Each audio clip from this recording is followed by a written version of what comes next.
I'm Jen Taylor Skinner, and this is the Electorette.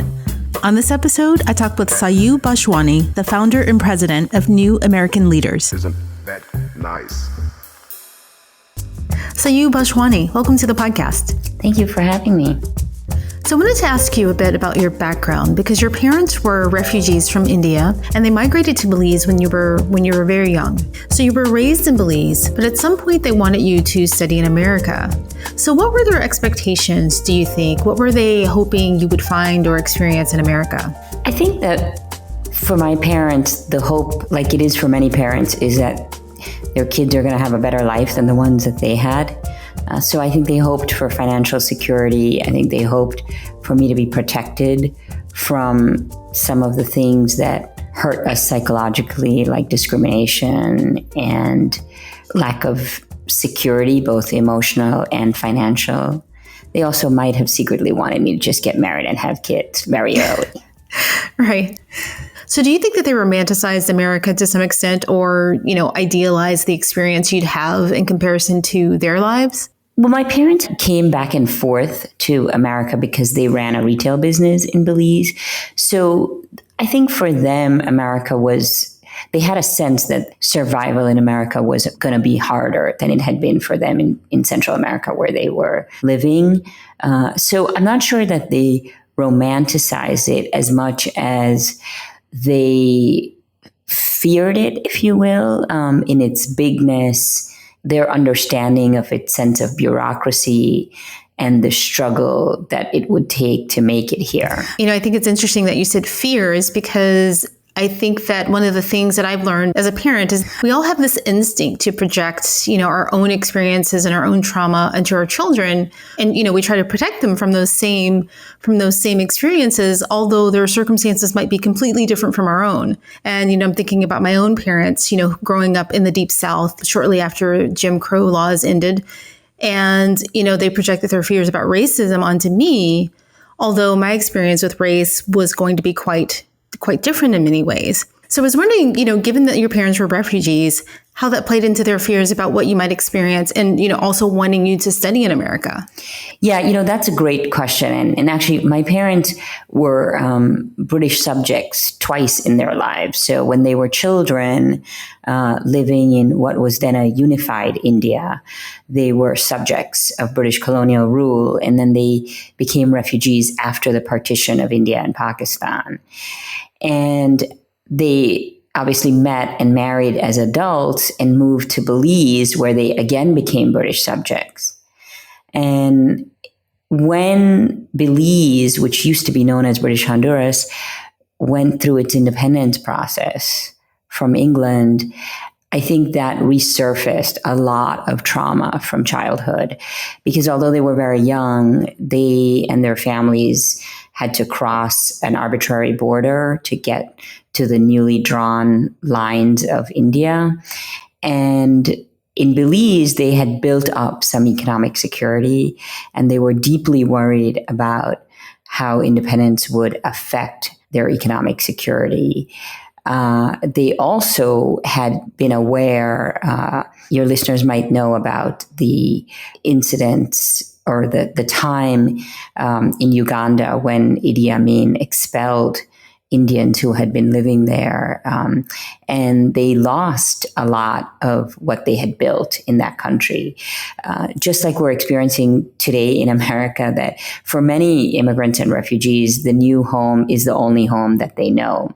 And so when they are restricted from becoming citizens, when they are evicted, deported, threatened, they lose everything that they know. And so my parents experienced this renewed trauma as adults. And one of the things that my mother has shared with me is that when they made a decision, so this is 1980, Britain and Belize were undergoing independence talks, and Belizean citizens had a choice about whether they wanted to get a new Belize passport or retain their British citizenship. And for my parents, the choice was Belizean because they wanted to prove that they were loyal to the country that they had been living in for a decade.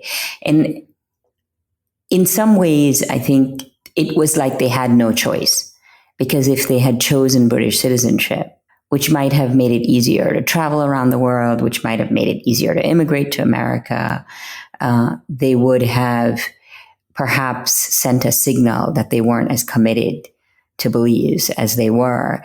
And so I share that story only because I think there's a lot of emotional strain and psychological trauma that comes from displacement, and that comes from always feeling somewhat insecure about the place that you consider home. Yeah, I was reading an essay that you'd written about, when you were about to go off to college, you're around, I guess, age 17, and you were preparing to come to America, and you had to visit the visa office. And you recount this experience that you had with the visa officers, and, how they were rude to you and how they barked these questions at you as if they were trying to establish some hierarchy. What did that experience mean to you in terms of signaling what being an immigrant in America might be like? It is interesting because we did, unlike other immigrants, I had the experience of coming back and forth to the United States because of my parents' business and because we had family members here. That was very different from going through the process of coming here at that time, I wasn't coming as an immigrant, I was coming as an international student. And so the amount of bureaucracy and paperwork that you had to go through in order to prove that you could come to the United States and study. And, I ended up not having student loans, but the reason that I didn't have student loans is because my parents had to do whatever they could to pay for my education, because I wouldn't have been able to come and study in America if I couldn't demonstrate at the U.S. Embassy that my parents had the resources to pay for my education. And so it is a bit of, maybe a double-edged sword, right? Because on the one hand, the United States, its universities, its tech industry, many of its industries survive because immigrants come here for higher education and then come and work in these industries and in other industries as well. But in particular, when it comes to having to prove that you can study here and pay for yourself, I think there's an image that we have that, we're giving out university degrees at the borders, when in fact people have to jump through a lot of hoops to be able to study here. And then after you finish your studies, if you want to stay and work, you also have to jump through a lot of hoops. And that's an experience that I certainly had, that I definitely wasn't able to go and just get any job I wanted. I had to get the job in the companies that were willing to hire someone who was legally authorized to work but didn't have a green card. So there's this kind of window after you get your degree as an international student where you have something that's called an F1 and you have an opportunity to work. But not every company will hire you. And in fact, I have a TED Talk in which I talk about losing my first job on the first day once it was discovered that although I was authorized to work, I didn't have a green card. And back in the 1980s, this company said, well, I'm sorry, but we can't hire you if you don't have a green card. That was just their requirement. So that process took you 16 years, actually, from the time that you got your student visa to getting your citizenship. Is that typical? I think that was actually, I think it's both fairly typical and also fairly quick. I didn't really have many hiccups. I was English speaking. I was able to pay the fees that were required for each stage of transition. I think that for many people, it takes much longer. They have to learn the language, know it well enough to be able to pass the citizenship test. They have to be able to sometimes people get what are called green cards or lawful permanent residents by virtue of being able to demonstrate that they can work. So they have to be able to find an employer who's willing to help them navigate that paperwork process. So I think I was actually very fortunate in being able to do it so quickly. And then I think you said it was just 9 months after becoming a citizen that 9/11 happens, right?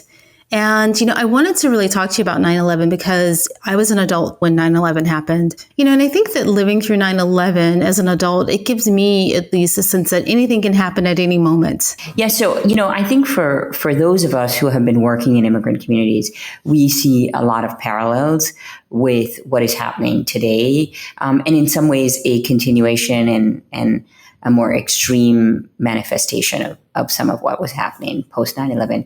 In fact, I was Commissioner of Immigrant Affairs in 2002 when the U.S. government began a program known in short as special registration, where men from a number of countries, men above the age of 16 from a number of countries, had to go and register with the immigration services. And so, you had people who were undocumented, for example, or who were not citizens, who were unsure. First of all, there was a lot of confusion about the program. It was clearly a profiling program mandated by the United States government.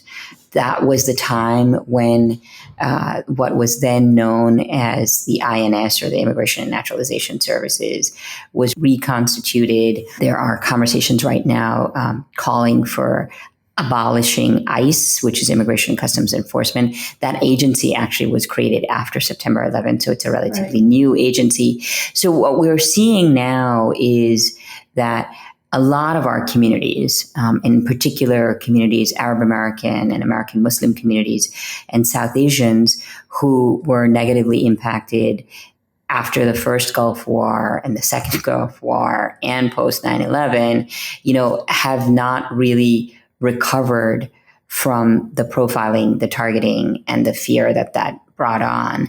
And now we have these additional layers, the Muslim ban, more hate crimes.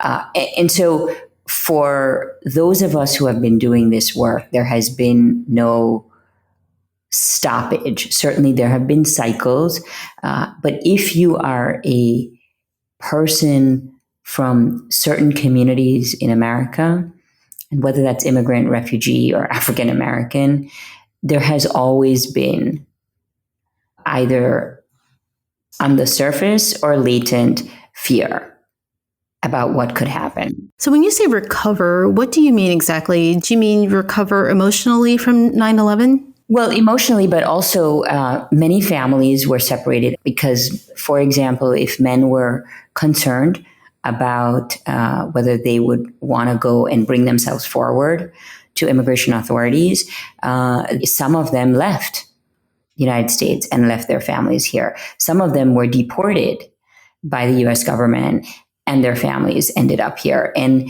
there's so many individual stories, and unfortunately, I can't think of a specific example, but those families ended up making decisions amongst themselves about what was going to work best for the children and the adults in that family. And so that's one example of what I mean about recovering. There's been, the revelation about participation between the New York Police Department, for example, and religious institutions, faith-based institutions in New York, and how the NYPD used people to basically spy on Muslim communities. And so, the level of trust, the deterioration of trust, which was already limited. There are those of us who see law enforcement as protection, and those of us who see law enforcement as authority that we need to fear. And law enforcement institutions have not been good about long-term commitment to ensuring that communities see them as a source of protection rather than a source of fear. That's a couple of examples and couple of ways in which I feel that our communities have not recovered. I mean, young people, if you are a young person and you were bullied in school by your teachers and your classmates, that kind of trauma is not something that you easily recover from, or perhaps ever recover from. Yes. I've heard those stories where, school-age kids were teased and, called terrorists. And, that's just incredibly cruel. And it's a big emotional burden for a child, when you think about the impact of 9/11. And sometimes, young people think that they're joking and trying to be funny. But the way that it's received is it contributes to making you feel lesser than and to feel, and when it's done by a teacher even, right? Because I was running a youth organization just before September 11th. So I had many young people who were in my network, if you will, from whom I heard stories after September 11th that were really horrific and inexcusable about the kinds of things that their teachers said to them. That's just really disturbing to think that a teacher, someone that a child trusts, would attach the horror of 9/11 to a child in their care. I mean, I can't fathom that.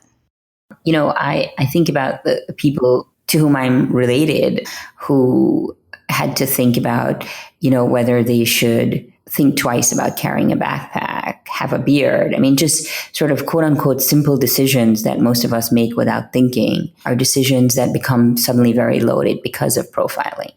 For me, I think one of the most stark differences between then and now is that, I remember Bush making a speech after 9/11. He said something to the effect of, America is not at war with a religion. We're not at war with Islam, but we are at war with evil. Right? I remember him saying that. He made this attempt to parse out a group of people from the actual terrorists. And I think this current administration, they've made no such attempt, right? And they aren't even interested in keeping up the facade of not being discriminatory or, just being racist, to put it plainly. Well, I think what we have in the Trump administration is the lifting of any facade at all that we are a country that was designed for anybody but white males, that those of us who are not white male have always understood that when we've interacted with the education system or the economic system or the political system. And so, a lot of people talk about being shocked but not surprised that Trump got elected, and shocked but not surprised at some of what is coming down from the administration. That these things, I think, is so important that we no longer think about this administration as scattershot and disorganized, because that in and of itself, I think, is an act. They know exactly what they're doing. It is designed to put us on edge. It is really designed to deteriorate our family connections and the strength of our communities. Now, I don't think that they understand the strength of our connections to family and the power of our communities. Nevertheless, the intention is to destroy the things that hold us together. And it is, as you can imagine, and as you know, a continuation of something that has happened to other communities of color in our history as a country. But I think what's really key is for us to accept that this is an ongoing and strategic set of actions designed to slow down demographic growth, to induce fear, and in some ways also to deteriorate civil society. Because when we dismiss this as scattershot and disorganized, then we reduce the intentionality of it. I agree. I think there is an intentionality there. And in terms of people of color, even outside of immigration, you can see this, for instance, in Jeff Sessions, his reversing Obama's guidelines for private prisons, or Chris Kobach, the Voter Fraud Commission, and, the debate about the NFL players kneeling. It may seem scattershot, but the overall effect for all of these groups is the same. And that's to suppress the voices of people of color. And I think it would be really naive to be remiss about the intentionality of that, or to assume that it's, some function of incompetence. Well, we hear every week that it's the worst week in the Trump administration, right? The week of family separation, the week of news about Russia, the week of Charlottesville. And I do think that there are some people that continue to think that things are worse than they've ever been, when for those of us who are the subjects of some of these policies and laws, things are definitely worse in that they are being publicly embraced by our leaders. But in terms of how they affect our day-to-day, our ability to get jobs, our ability to go to schools peacefully, our ability to live in harmony in our communities, these are challenges that we've experienced for a long time and for decades.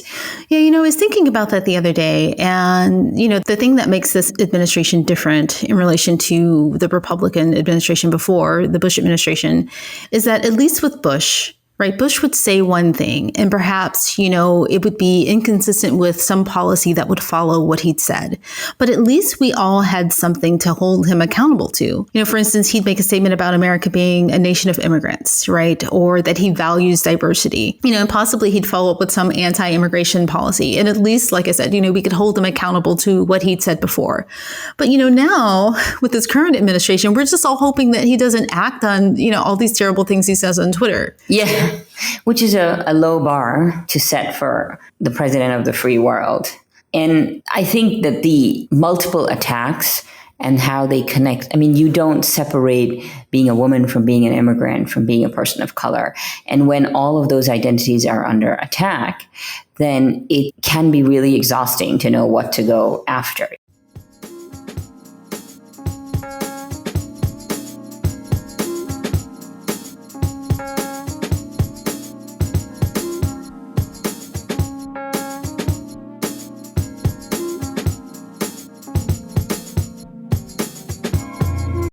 Have you ever spotted McDonald's hot, crispy fries right as they're being scooped into the carton?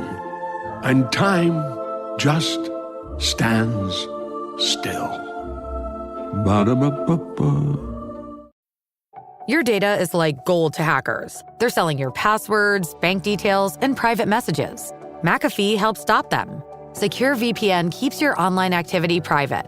AI-powered text scam detector spots phishing attempts instantly. And with award-winning antivirus, you get top-tier hacker protection. Plus, you'll get up to $2 million in identity theft coverage, all for just $39.99 for your first year. Visit McAfee.com. Cancel anytime. Terms apply.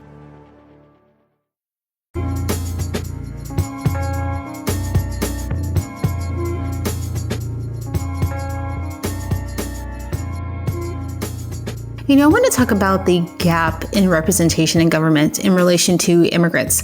Do you happen to know the numbers off the top of your head? So there are over 500,000 local and state offices, and fewer than 2% of those are held by Asian Americans and Latinos. And not a single state legislature in the country has a proportionate amount of representation in terms of the population of people of color and the state legislators. So we have a gap at all levels of government. Similarly, in Congress, Native Americans, African Americans, Asian Americans, and Latinos are not represented in proportion to their population. So I want to talk a bit about your organization, the New American Leaders. It was launched about 10 years ago, right? And I think your aim, of course, is to change all of this in terms of, representation in government. It's been around since 2010. And I started New American Leaders with the intention of closing the representation gap, but particularly of closing the representation gap by helping to recruit and train first and second generation Americans to become the leaders that their communities needed. And by their communities, I mean not just immigrant communities, but the communities in which they live and work that include both native-born and immigrants. I believe that as immigrants, we are some of the most optimistic and dedicated Americans, that in fact, for people like me who became an American by choice, we are deeply dedicated to the democratic ideals of the country. Many of us have fought to be here, continue to fight to be here. And who better to be in government fighting on behalf of other Americans? And the way that we work is to help our participants understand that they already have what it takes to run for office. I think there's a lot of mystery, notwithstanding this presidential election, that you need some sort of special qualification to be running for office. And part of our training revolves around helping folks identify the life experiences that they have had that give them the qualities that we need in public servants. They're dedicated, they're resilient, they're culturally competent, they're passionate about the United States, they're committed to democracy, they understand their communities. And so the training helps our participants to understand these things, but it also helps them to see that they are the best messengers to expand the electorate. So that if I, as a Latina in Arizona, am going into my district and talking to voters or talking to residents who have either not registered to vote or never voted about why I'm running and why it's important to have my voice in the legislature and why it's important to have their support, I think that then I become a much better messenger for participating in democracy than anyone else. And so we see our participants as being the most effective messengers for expanding the electorate and for bringing new stakeholders into our democracy. The majority of elections by incumbents are being won by because of the support of the same voters over and over. And until we change that equation and bring new voters into the conversation, we're not going to be able to change who is representing us. So the core of what New American Leaders does is to identify the people who can expand the electorate, change the narrative, and thereby help us to create a more robust democracy, not just in their cities and states, but around the country. So what was happening in 2010 that inspired you to start New American Leaders? So actually, some of what I was saying about the post-September 11th environment was still holding true. And in fact, in 2010, as now, we don't have immigration reform. And in 2010, we also didn't have DACA, which is the program that helps to provide authorization for young people who came here, commonly known as Dreamers. And so when I started it in 2010, it was because immigration reform had continued to fail in Congress, and it was not clear that under President Obama we were going to get any additional traction. And in Arizona, SB 1070, which is commonly known as a Show Me Your Papers law, passed. And that was on the heels of other anti-immigrant legislation in places like Colorado, and became very clear to me that two things needed to happen, that we needed new voices in state legislatures who better understood the immigrant experience, and that those were the voices that were going to go on to eventually be in Congress. And, certainly I hope that we will have immigration reform before the next 20 years passes.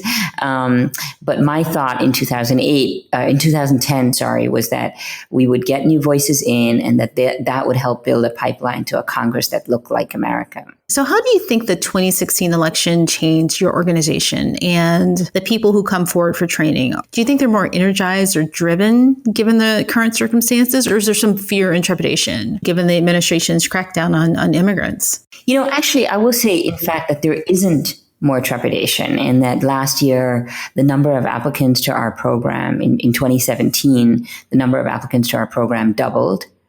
And that many people who had taken our program prior to the 2016 elections, who had sort of been on the sidelines trying to decide when the right time would be, stepped up to run. So we have, for example, an alumna in Arizona who is running for Attorney General. She took our training in 2013, I believe, and it was after the 2016 election that she decided to jump in the race. And so, there are other examples like that. But in terms of new applicants, the numbers doubled. And, we talked a little bit about September 11th. And I do think that among American Muslim communities in particular, after September 11th, there was a lot of organizing and a lot of new institutions that came out of that. But I think a lot of individuals experienced a desire to kind of stay out of the public eye. But by the time of the 2016 elections, I think people were really tired of that. They were tired of always kind of shunning the public eye and the criticism that they knew that they would face.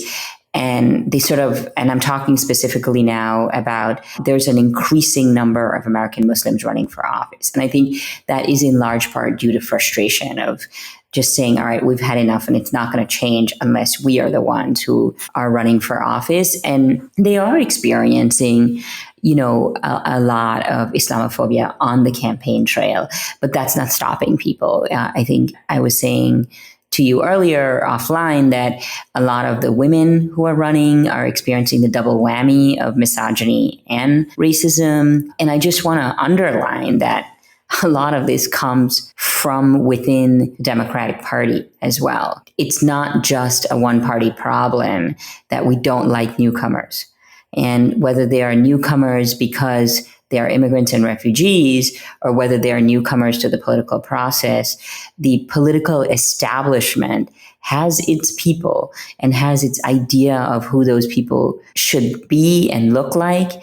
And they are not immigrants, refugees, and women of color. And so it's not the voters that are really the problem usually. It's really the establishment, whatever the progressive institutions are in the Democratic Party that have an idea of what kind of candidate can win a race, what kind of candidate they want to represent them.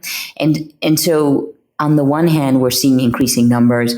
On the other hand, what is striking is that the way that the establishment works has not really changed that significantly. That this isn't the first time I've heard that criticism in relation to inter-party support among Democrats, especially in relation to women, and that anxiety to win back the Senate and the House, regardless of how they feel personally in relation to a candidate being a woman or a person of color. I think that sometimes that's overshadowed by their wanting to back someone they've deemed to be the safest bet. Well, what's ironic about that is that the critical lesson of the 2016 election should be that someone who we all think is unelectable is in fact electable. So any old paradigm that we had about what is electable should really be thrown out the door, and we should be thinking about what it is that Americans want. And one of the things that they want is to not have politics as usual. And so if we keep elevating candidates that fit the same old mold, then we're going to continue to have losses. We really need people who bring new energy and new voices.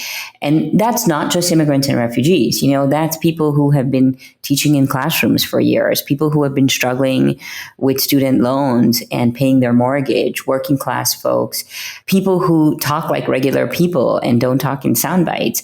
I think that the fact that we continue to rely on some outdated mode of what is electable is a sign that we didn't learn what we were supposed to learn in 2016, which is, for better or worse, a lot of Trump supporters are getting someone who, quote unquote, they believe is telling it as it is, who's not like a usual politician. Trump supporters are really tricky, and, they're a complicated bunch, and I don't really care to analyze them too deeply. But, I can probably say pretty confidently that race played a really important part in their support, more so than anything else, especially in terms of him being this kind of outsider candidate. And, it's always interesting when I hear people make an assessment about their motives when they say, they're voting against their own interests, or why do they vote against their own interests, right? And I say, no, they actually aren't voting against their own interests. They're voting for their interests, right? He was very clear that he was interested in, making the country less brown. He was just very clear about that.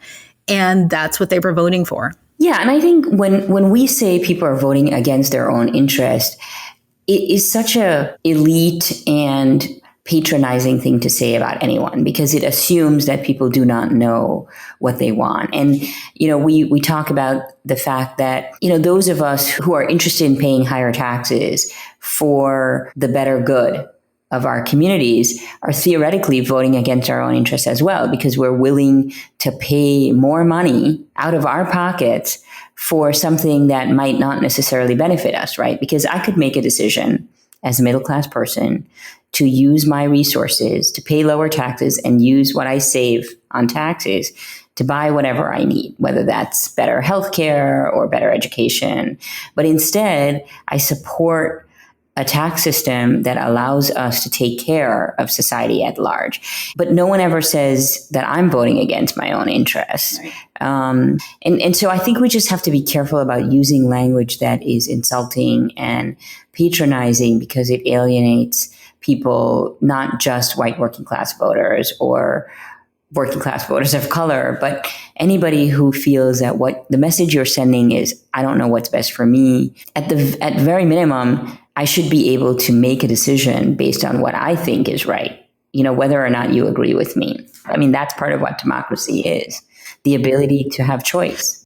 You have a book coming out soon, right? And it's titled People Like Us. So tell me about your book.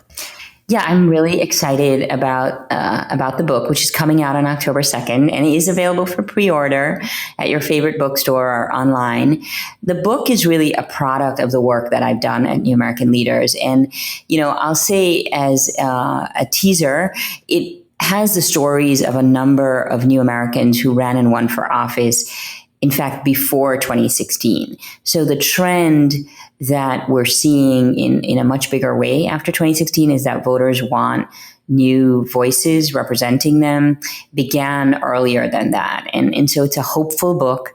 It shows that even in 2016, when the election results weren't what many of us hoped for, even in a year that was an election cycle that was filled with xenophobia and racism, that voters were able to make fantastic choices at the state and local level for people to represent them based on what understanding they had of their communities. And so it's both a hopeful book about those stories, but it's also a kind of a primer for people who are thinking about why is it that state and local offices are still held by people who got elected 20 years ago? What are the problems in our system that make it so hard for newcomers? And so I think it's a kind of a how-to guide about how we can transform local and state politics, as well as these hopeful stories about people who were formerly undocumented, people who defeated incumbents who had been there for 20 years. And it shows that it's possible. I'm really glad you mentioned hope a couple of times because it's something we haven't heard often in the past 2 years. So, when I think about the premise of your book and the goals of your organization, it just makes me wonder what this whole fight about the border and about immigration and, families seeking asylum and DACA and how it could all be different with equal representation in government. What would these debates look like between the parties if we had equal representation in government? Right? What could our country be? I mean, that's exactly it. That's really the best summary of why we do the work that we do, because we know that these issues are going to stay front and center. And we want people like Pramila Jayapal in Congress to not be one of only a few voices. We want her to be part of a chorus of voices fighting back. And we have seen amazing leadership at the state, local, and congressional level. But those voices, you can name them. You can name the 10 or 12 people you have been hearing. And while that's good that they're getting out there, we want it to be so that there's so many voices that they are actually able to move a bill and move policy and create the change. And ideally, never have family separation again. Never have people's Americanness questioned again. Well, Sayu Bhojwani, thank you so much for joining me. And, thank you so much for the work that you're doing. I really enjoyed this conversation. Thank you for having me. It was great. And I hope to be back when the book is out.